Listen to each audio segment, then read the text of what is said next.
السلام عليكم ورحمة الله وبركاته. سنين را تليفونتك جدون ركسي كنافين والجلاج تمسيجك يا أكم نجايا أورمون بكجرت مرة لايفي وني نار سيني في سبيشالي نانا ومدولا بوف نجيلي بورنا غوتشانغو رما جروكون يو إرجع دينا إفكيسا كباتن ملي وري سوسينسي وراني سوسوت يو كان غوتشا وراني دلقا جروكون وراني أدبل سما أورمو akka gosaatiif akka gandatti deebistan kun dhaabachuu qaba.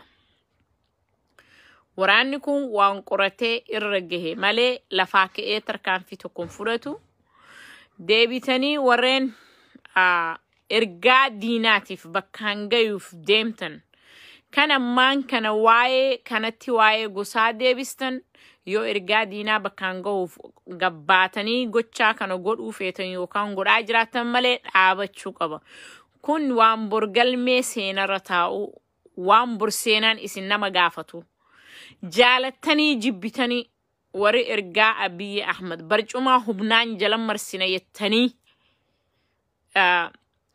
yeroo ammaan kanatti waan deemaa jiru gara gosatti deebistan guutuun keessan irraa if qusattanii dhaabachuun barbaachisaadha. Ergamtuun diinaa yookaan uleen diinaa yoo abbaa kiyya goomana taate illee boolla inni keessa jiru sanitti itti dhaqan.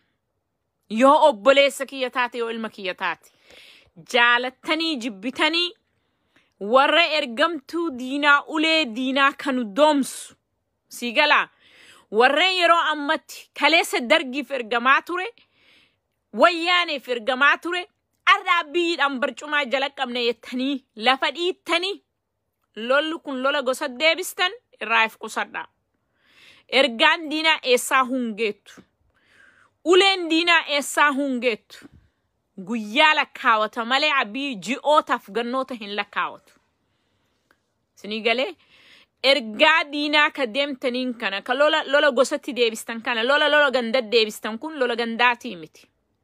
Lolli kun sirna mootummaa gittaa bittaa gurguraa ifirraa cabsus kan humnaan nu dhuunfate humnaan ifirraa cabsina.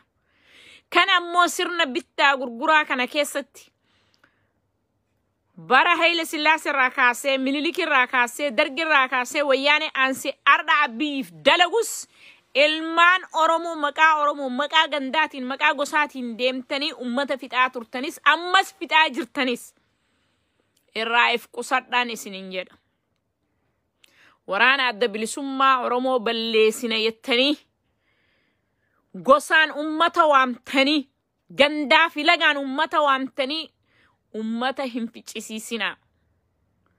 Namni ulee diinaa ta'e abbaa fedhe ta'e siree jalaa baafama. Yeroo lakkaawatu durii diina qofa fokkos gonaarra diinaa miti ka diinaa dalagullee tarkaanfii barbaachisu irratti fudhatama. Deemtanii gochaa isin amma gosaa fi ganda galchitan kun waan barbaachisuu miti. Oromoo qusadhaa. If qusadhaa. Maqaan kaleessa isin bade. Daran if balleessaa jirtan. Galmee seenaa hin barbaachisin tokkotti hirmaachaa jirtan.